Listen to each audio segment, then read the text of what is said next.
All right, it's time to start to deal with the trunk closure panels, and you can see the difference in the distance between the Challenger and the back of this car. Pretty dramatic here when you can see how this was the trunk liner ends right here. Anyway, I've got to trim out, as I did over here, fit around all of these brackets and everything, and cut the top off and drop it down and all that good stuff. But now what I have to do is I have to create a rim on the inside here. As you can see, I got a piece of sheet metal running from the bottom of this trunk channel, and going this way and then dropping down here. So I've got something to fasten the top of the panel to, because then I have to extend it all the way back here. So I'll have to, this is still in bare metal, so to speak, I can drill through here and I can just weld it, and it'll be still be waterproof. So add that piece of sheet metal panel back there to be able to add these extensions on here and have something solid to tie to on the top of the quarter panel. Okay, so these are the panels I came up with.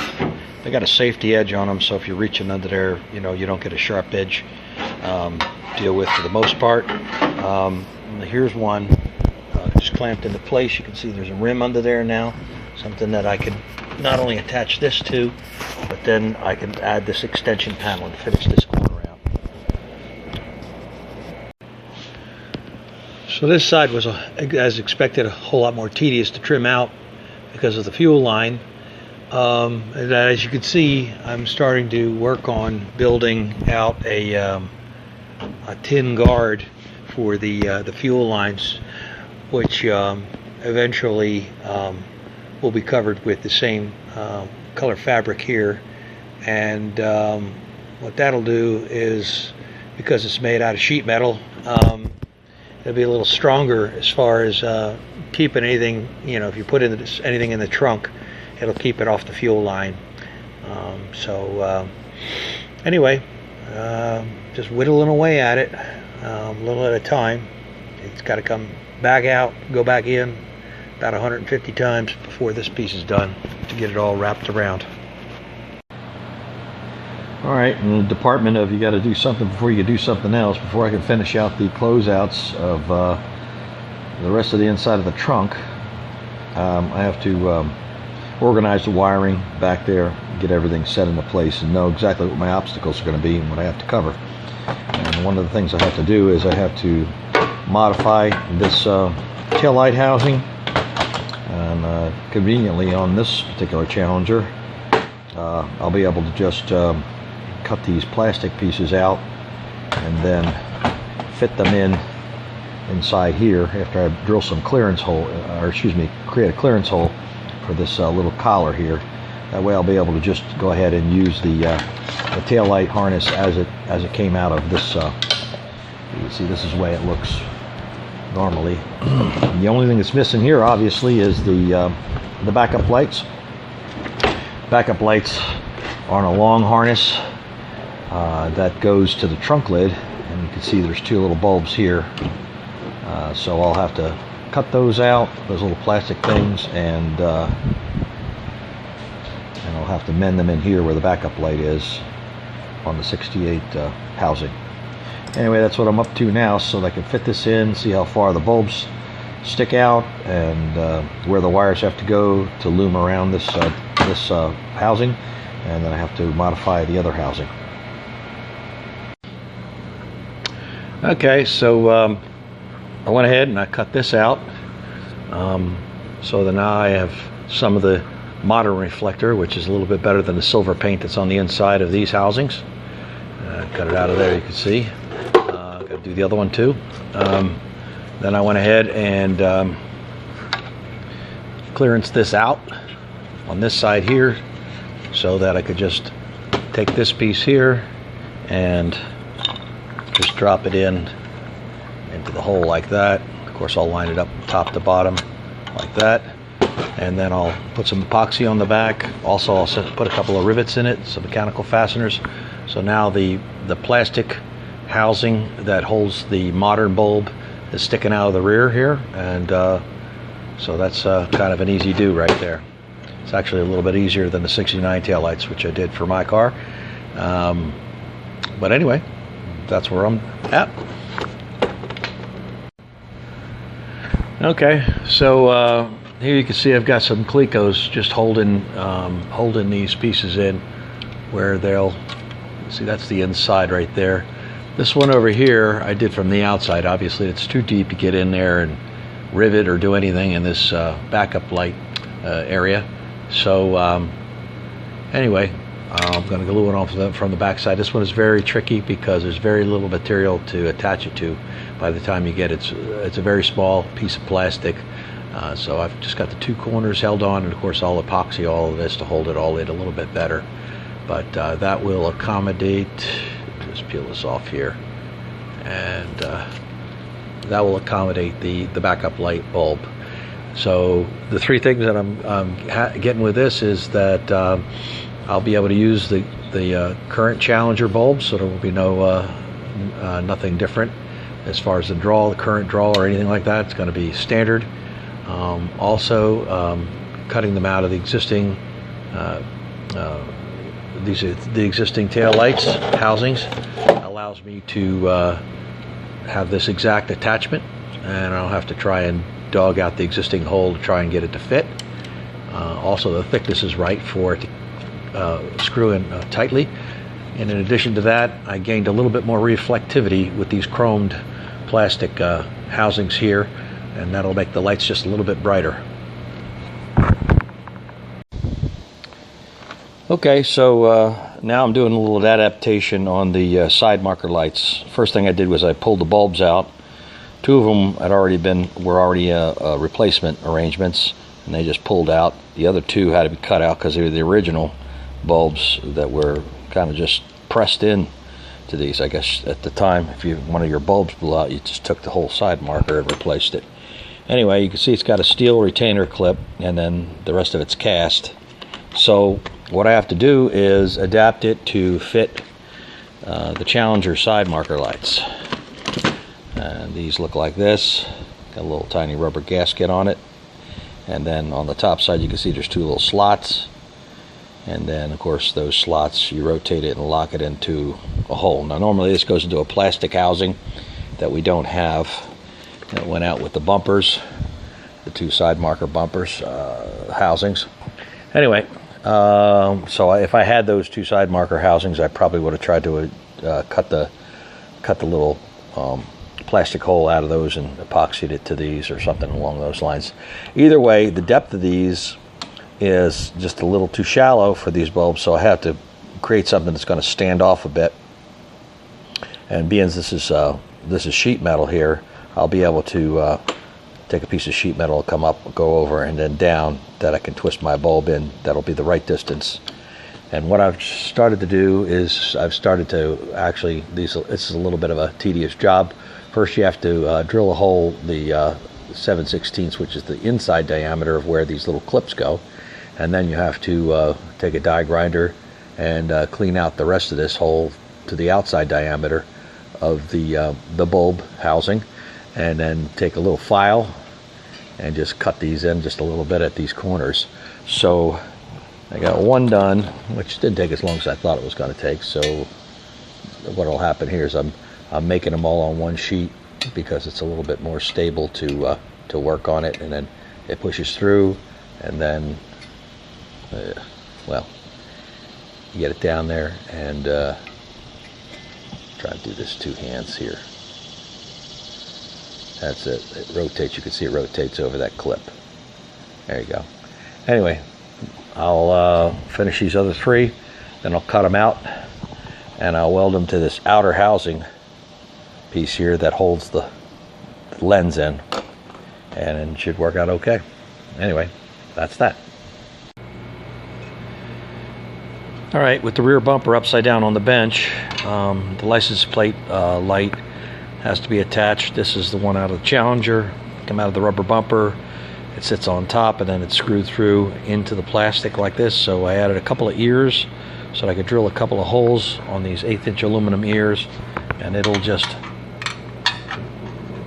basically bolt up right to this location here with the the light socket itself facing towards the car so that you can pop the socket in. Anyway.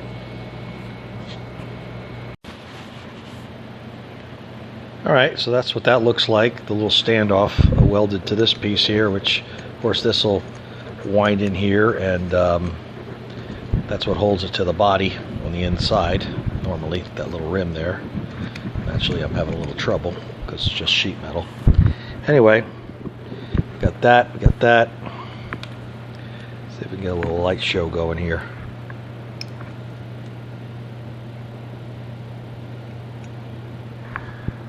And that's the name of that tune right there. Okay, just thought I'd show you that. Alright, so that's what it looks like just with the running lights on. You can see the side markers are lit up over here. I'm going to have to do something about shielding the top of that. That's the license plate light over there. You can see it's shining down pretty good over the plate. But it's nice and bright. And a little bit brighter on this camera. It looks pink on this camera compared to the color in real life. It's red. Anyway, that's the way it looks.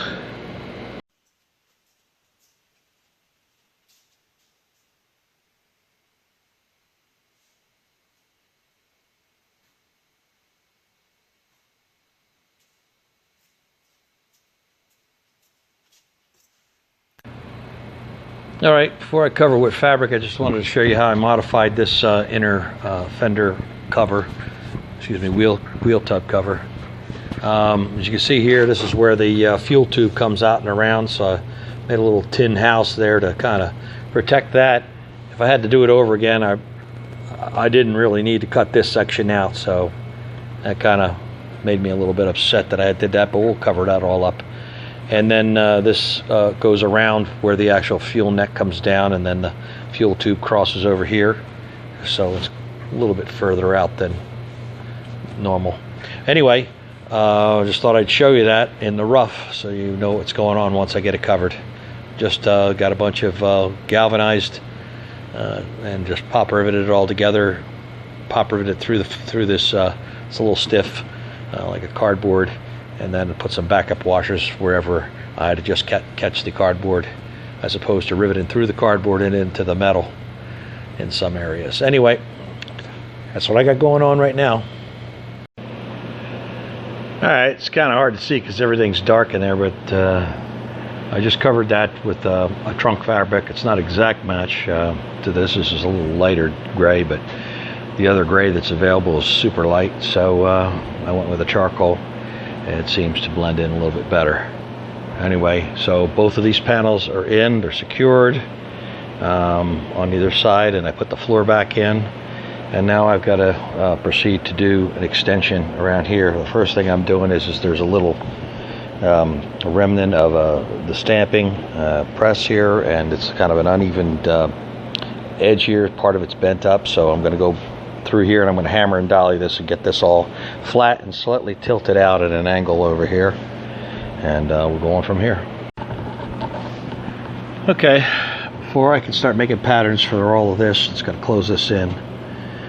First I attached that rim. It's been sprayed with weld-through primer on the back and front side. Has a little 1/4 inch return to give it a little bit of strength, and then I drilled some holes and plug welded it along here. So this gives me some place to attach my panels that are going to come down here and cover the tail lights. Also, I wanted to say that the only things that I really had to splice in the way of wiring is because I had to lengthen the wires that go to the latch, because normally they go up into a much shorter trunk lid. So they needed about 12 inches added to those wires that are going in to activate the latch. The other thing that I had to do was to create a small harness for the backup lights here, because of course those backup lights were in a long harness that had a bunch of incandescent bulbs that also went up inside the trunk lid itself. Other than that, these were pretty convenient for the 68 only having 2 tail lights. These just plugged right in. And then they plugged right in to their normal accessory plug here on both sides, and then everything fit nicely into these little tabs that come with the little A and B panels. Have a little piece of rubberized, rubber covered tab there that you could just gather your wires up in there. That's real nice. So also I built this floor up with 1 inch by 3/4 inch tall strips of styrofoam. Just hot glued them on there to the sheet metal, and that allows this wire harness here to chase back underneath this floor panel over here. We'll cover this up. This gives it a nice little area to just go underneath. At any rate, now it's time to start figuring out what kind of panels I'm going to use to fill this all out. Having that upper steel flange that I put in earlier to screw to, it's nice to be able to just temporarily put in this panel here so that I can tape my paper patterns here to work my way around all the different obstacles that I have going on in the back here. So I'm working up this side panel first, and I'll go on from here.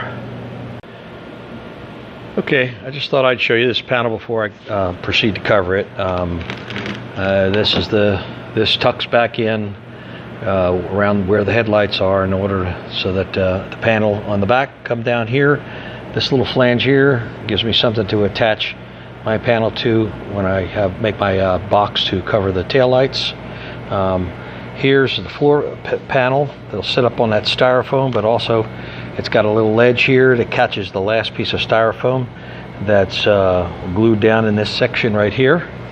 And as you can see, everything is joined together just by taking a 90-degree bend, 1 inch by 1 inch, in that case over there 3/4 by 3/4 inch piece of sheet metal, and countersink rivets through the face here, and then I'll proceed to cover this when I'm ready. Alright, so this one was a little trickier than I'd hoped, but it's in there right now, just sitting.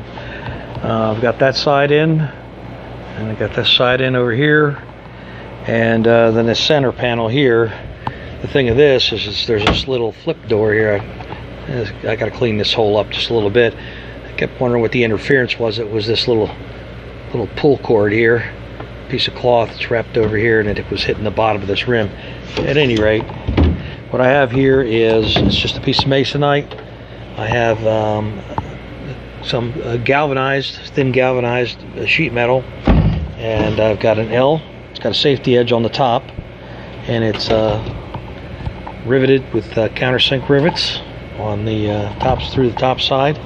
I had a similar situation in the front, but I'd pull it back off because the recess to accommodate this little flip door wasn't quite enough, so I had to run it through the bead roller. As you can see, I have a step in this piece of metal right here that allows this lip to just drop down a little bit and better accommodate this little trap door, this little front of this trap door. So this is just sitting in here right now. I'm going to put just a couple of screws in here when I'm done, when this is all located here. So right here. Okay, that's it. Anyway, so with that in place, I'll be screwing it down through here, and this is what lifts up so you can access the battery, and this rear fuse box over here, and that little metal rim just accommodates this this little piece of the floor right here, and that should all look pretty good once it's covered. Anyway, hope I'm not moving too fast with this camera here so you can see what's going on here. This little retainer rim is a little bit further back than on the corners because I've got the tail lights to accommodate it there, but over here we don't need all that.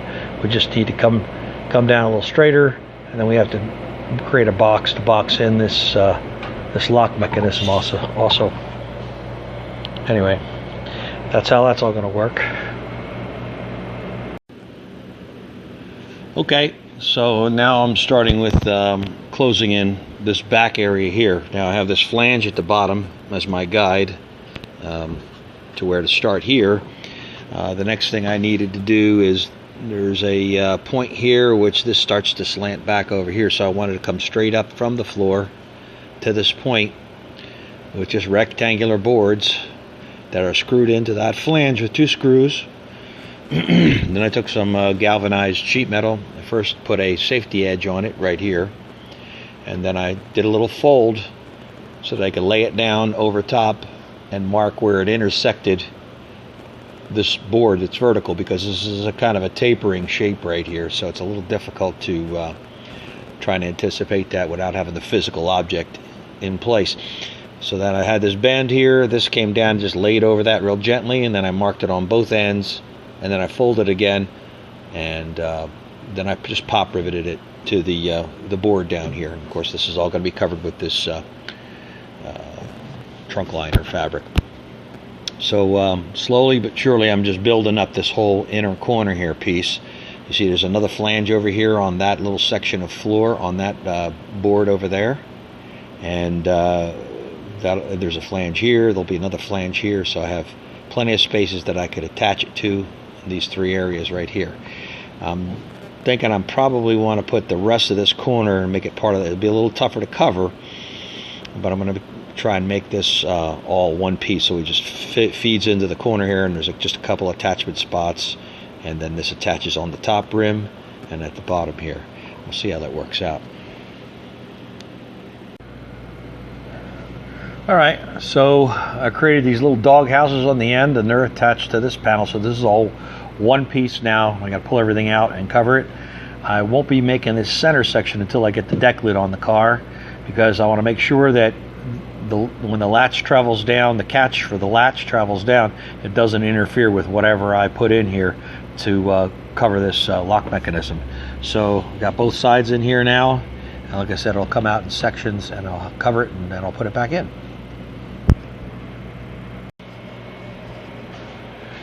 Okay, so here's what it looks like with all the fabric on it. Like I said, I've got that little doghouse to make in the middle, but I got to wait till the trunk lid is back on, so I can make sure that the latch clears before I go through the trouble of making all of that. But here you can see the how that all works. Drops back down in there, and the fuel hose is or the fuel line is all covered up over there. Anyway, that neatens that up. That's going to be it for this week. I appreciate everybody watching, and I'll see you on the next one.